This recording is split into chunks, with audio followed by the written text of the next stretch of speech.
Comment apprendre à vivre pour soi? Vous vous posez cette question, je vous partage 8 façons de vivre pour vous dans cette vidéo.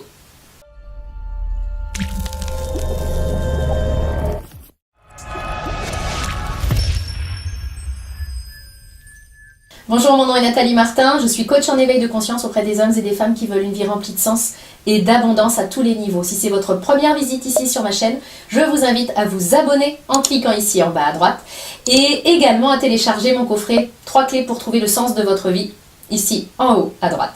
Comment apprendre à vivre pour soi? Si vous regardez cette vidéo, c'est que vous cherchez des clés pour enfin vivre pour vous, parce que il faut bien reconnaître que de nombreuses personnes, vous y compris et moi aussi auparavant, ont énormément de mal à vivre pour eux-mêmes. On a tendance, et on a été élevé dans ce sens, on a tendance à vivre énormément pour les autres. Notre vie est remplie du monde entier, sauf de nous-mêmes. Donc quand on est dans ce mode de fonctionnement-là, la première bonne nouvelle, c'est que la première étape pour en sortir, c'est de se poser la question que vous êtes en train de vous poser de comment apprendre à vivre pour soi. Ce que je veux vous dire déjà dans un premier temps, c'est que si vous vous posez cette question-là, c'est déjà une bonne chose parce que certainement qu'il y a quelques années, vous ne vous posiez même pas cette question. C'était naturel pour vous d'avoir votre vie remplie des autres et vous n'en étiez pas au stade de vous dire il y a quand même un truc qui cloche parce que les autres sont plus présents que moi dans ma propre vie. Donc ça, c'est un premier point. Maintenant, ce que je veux vous donner dans cette vidéo, ce sont 8 façons de réapprendre à vivre pour soi. La première chose, la première question, la première étape finalement, c'est d'identifier vos croyances limitantes. Pourquoi limitantes? C'est simplement d'identifier les croyances qui font qu'aujourd'hui, vous ne vivez pas pour vous. Je m'explique. Si jusqu'à maintenant, vous avez vécu pour les autres, si jusqu'à maintenant, vous n'avez jamais mis en application le « je vis pour moi », c'est certainement que vous avez des croyances qui vous en empêchent. Autrement dit, je vous invite à vous poser cette question. Qu'est-ce qui se passerait si je vivais vraiment pour moi? Qu'est-ce qui risquerait de se passer selon moi si je vivais pour moi? Pourquoi c'est important? Parce qu'il faut identifier vos freins. Si vous n'avez jamais vécu pour vous-même, toujours pour les autres, c'est certainement que vous avez des croyances un peu alarmantes sur ce qui se passerait si vous viviez pour vous. Je vous en donne quelques-unes qui sont très répandues. C'est si je vivais pour moi, je serais un monstre d'égoïsme. Si je vivais pour moi, ben, je finirais toute seule parce que je ne m'occuperais plus du tout des autres. Donc vous voyez, il y a des croyances qui circulent et si vous croyez ça, ça va être un frein pour vous, pour pouvoir apprendre à vivre par vous-même. Donc rien que de les mettre en lumière, ça vous permet de vous expliquer, de comprendre pourquoi vous en êtes là aujourd'hui, pourquoi vous n'avez jamais vraiment vécu pour vous, et puis ça vous permet aussi de les mettre en lumière et de les lâcher. Tant que vous vous accrochez à ça, tant que vous alimentez cette croyance-là, c'est difficile de vous mettre en route. Donc ça c'est le premier point, identifier vos croyances. Le deuxième point, c'est de prendre conscience de vos besoins. Quoi que vous fassiez, vous le faites consciemment ou inconsciemment pour combler un de vos besoins. Ce qui est étonnant, c'est que nos besoins, on ne les connaît souvent pas du tout. Moi, j'aime beaucoup, quand on parle de besoins, on parle souvent de la pyramide de Maslow. Moi, j'aime beaucoup les besoins d'Anthony Robbins. Je vous les donne en vrac et rapidement dans cette vidéo parce qu'il faudrait une vidéo vraiment sur cette thématique-là pour rentrer dans les détails. Mais en gros, vous avez des besoins qui sont le besoin de sécurité, vous avez besoin de sentir qu'il y a des choses qui ne bougent pas dans votre environnement. Vous avez besoin aussi d'incertitude, c'est-à-dire de surprise, parce que si rien ne bougeait dans votre environnement, vous commenceriez à vous ennuyer un petit peu. Vous avez un besoin d'importance, vous avez besoin de sentir que vous comptez, vous avez besoin de reconnaissance, c'est ça aussi ce besoin-là.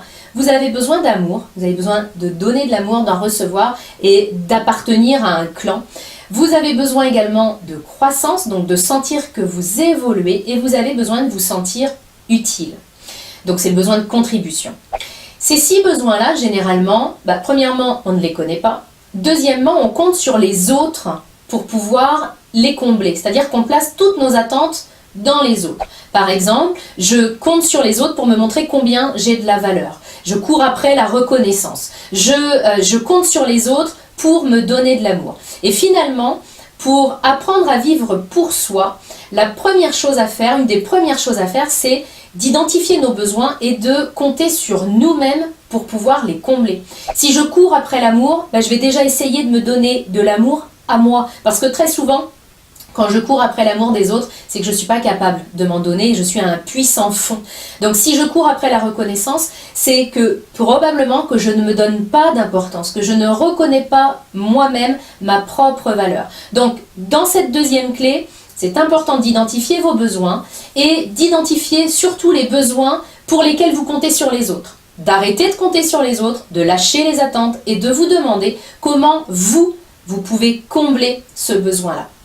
Troisième clé, je vous invite à lâcher la peur du regard des autres. Parce que tant que je crains leur jugement, tant que je crains leur regard, bien évidemment que je ne vis pas pour moi, parce que je vis dans la peur d'être jugée pour ce que je suis. Donc je suis en train de vivre pour l'image que je vais donner aux autres. Et tant que je suis là-dedans, tant que je ne fais que craindre ce rejet et ce regard, je ne peux pas vivre pour moi. Donc à un moment donné, c'est vrai que c'est pas simple parce que nous voulons tous être aimés, on vient d'en parler. Donc c'est vrai que c'est compliqué pour nous d'accepter que le jugement fait partie de l'humain et que quand je fais les choses et même quand je les fais pas, je prends le risque d'être jugée, de ne pas être appréciée. C'est pas facile, mais c'est vraiment un point extraordinaire, un levier d'évolution extraordinaire quand on veut vivre pour soi. Tant que je crains le regard des autres et que j'agis en fonction de ça, je ne vis pas vraiment pour moi. Donc ça, c'est une troisième clé importante. Et dans le même ordre d'idée, la quatrième clé, c'est que je vous invite à garder un jardin secret. On a tendance à partager, à parler surtout, à dire tiens, là, je viens de commencer le sport, parce qu'on comble le besoin de reconnaissance en faisant ça, on montre combien on est super. Je viens de commencer ci, je viens de commencer ça, je viens de commencer ce projet-là. Et parfois, alors autant il y a un aspect positif à faire ça parce que ça nous met un petit peu la pression et puis ça peut nous inciter à ne pas lâcher quelque chose qui est important pour nous. Et en même temps, à partir du moment où je ne garde rien comme un jardin secret et où je partage tout à tout le monde, bien je me mets la pression parce que je vais finalement avoir peur d'arrêter ou de changer de projet simplement pour ce que vont dire les autres. Donc quelque part, je vais pouvoir poursuivre des activités, poursuivre des engagements qui ne sont plus justes pour moi, mais simplement parce que je vais faire les choses par rapport aux autres. Donc j'arrête, encore une fois, d'apprendre à vivre pour moi. Donc je vous invite à garder ce qui est précieux pour vous, à vous poser cette interrogation-là. Vraiment ce que je fais pour moi parce que ça me remplit, ça me nourrit, ça me comble, j'ai pas besoin que les autres le sachent, j'ai pas besoin de m'en vanter, je le garde pour moi, comme ça si un jour j'en ai assez puis c'est plus juste, je pourrais arrêter et je pourrais vraiment faire les choses pour moi. Donc le jardin secret, je pense que c'est quelque chose qui peut énormément aider également. Cinquième clé, c'est d'arrêter de se comparer. Tant que je suis en train de me comparer avec les autres, eh bien, je vais pouvoir faire des choses qui sont, encore une fois, pas alignées ou pas justes pour moi et qui ne sont pas dans la lignée de vivre pour soi, mais qui est, encore une fois, faire des choses par rapport à la compétition pour être mieux que quelqu'un ou pour arrêter de se sentir moins bien. Donc, arrêter de se comparer. Ce que je dis souvent, c'est que la seule comparaison qui en vaille la peine, c'est la comparaison de nous-mêmes avec qui nous étions avant. Est-ce que j'ai la sensation d'être une meilleure version de moi-même? Cette comparaison-là, elle est intéressante parce qu'elle peut nous mettre en conscience les moments où on dérape un petit peu, les moments où on s'écarte de notre évolution, ça arrive, et puis les moments aussi où on a eu une belle évolution. On est peut-être moins bien dans notre esprit que Pierre ou Paul, et en même temps, on est sur un chemin d'évolution. Donc l'idée, c'est d'arrêter de se comparer avec les autres parce que ça n'apprend pas à vivre pour soi. Sixième point, qui est un point très basique. Vivre pour soi, ça commence par organiser son agenda. À un moment donné, et ça je vous invite vraiment à le faire, si vous avez l'impression de vivre plus pour les autres que pour vous-même, regardez la tête de votre agenda. Regardez la place que vous avez pour vous-même. Moi, je rencontre énormément de personnes, notamment des femmes, qui me disent qu'elles n'ont pas une minute pour elles, même pas une minute pour faire du sport, même pas une minute pour méditer, une minute pour se poser, pour faire un truc qui leur fait vraiment plaisir, pour avoir une passion. Elles n'ont pas le temps parce que leur vie est remplie des autres. Dès qu'on met le pied par terre le matin, eh bien c'est les enfants, le patron, les amis, les parents. Nous, on n'a aucune place là-dedans. Et tant que nous sommes dans cette spirale, tant que nous sommes la tête dans le guidon, on est en pilote automatique et on ne vit pas vraiment pour soi. Donc c'est important d'avoir une vue très objective sur votre agenda et de regarder quelle est la place que vous vous donnez. S'il n'y en a aucune, je vous invite à la créer chaque jour dans votre agenda, des petites bulles d'air, rien que pour vous. Parfois on me dit ouais mais moi j'ai pas le temps, on se lève un quart d'heure ou 20 minutes plus tôt. Donc quand on est là-dedans, on dit ouais mais je vais être fatigué. On ne sera pas plus fatigué parce qu'on a dormi un quart d'heure de moins. Par contre avoir un quart d'heure pour soi, pour être tranquille, quoi que vous en fassiez, que vous écriviez, que vous fassiez du sport, de la méditation ou même rien, juste vous poser, ça il y a une vraie valeur ajoutée dans votre vie. Donc organisez votre agenda pour faire en sorte que ça se voit que vous vivez aussi pour vous. Encore une fois, c'est pas être un monstre d'égoïsme de vivre pour soi. Bien au contraire, c'est un cadeau que nous nous faisons à nous, à nos proches aussi. Parce que quand on a aussi une vie remplie de nous, on est aussi plus disposé pour nos proches. Quand notre vase est plein, on peut aussi remplir le vase des autres. Si le mien est vide, c'est très compliqué de remplir celui des autres. Donc, ne culpabilisez pas, c'est normal que dans votre agenda, il y ait de la place pour vous, c'est même vital pour votre santé physique et psychologique. 7e point, et il est lié au 6e, je vous invite à sortir des il faut et des je dois. Si vous n'avez que des il faut et des je dois dans votre organisation, dans votre tête, dans votre agenda, dans votre emploi du temps, en fait, on devient vite un esclave de notre vie.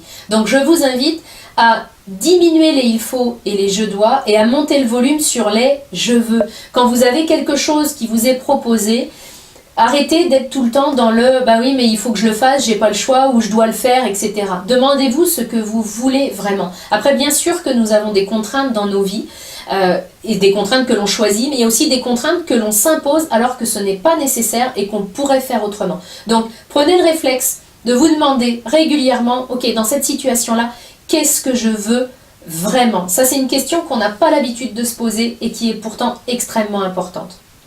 8e et dernier point, si vous voulez vraiment apprendre à vivre pour vous, apprendre à vivre pour soi, ça implique forcément d'apprendre à dire non et à dire non sans culpabilité.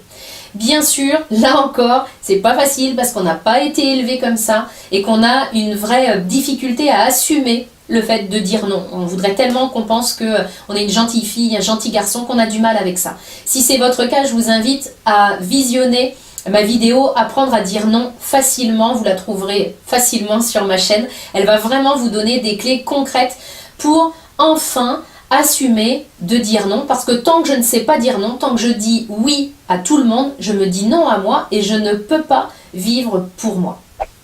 Si cette vidéo vous a aidé, n'hésitez pas à la liker et à la partager pour qu'elle puisse aider d'autres personnes. Et puis, n'hésitez pas également à me laisser en commentaire la clé qui vous parle le plus. Quelle est la clé que je vous ai donnée parmi les 8 et que vous allez implanter dans le concret, parce que rappelez-vous que c'est là que ça se passe. C'est quand vous allez implanter concrètement des choses que votre vie va changer vraiment. Moi, j'ai une intention pour vous, c'est qu'effectivement, vous appreniez concrètement à vivre pour vous, parce que c'est un cadeau, comme je le disais tout à l'heure, que vous allez vous faire, mais que vous allez faire aussi à votre entourage et au monde. Donc, je vous souhaite du fond du cœur ce cadeau.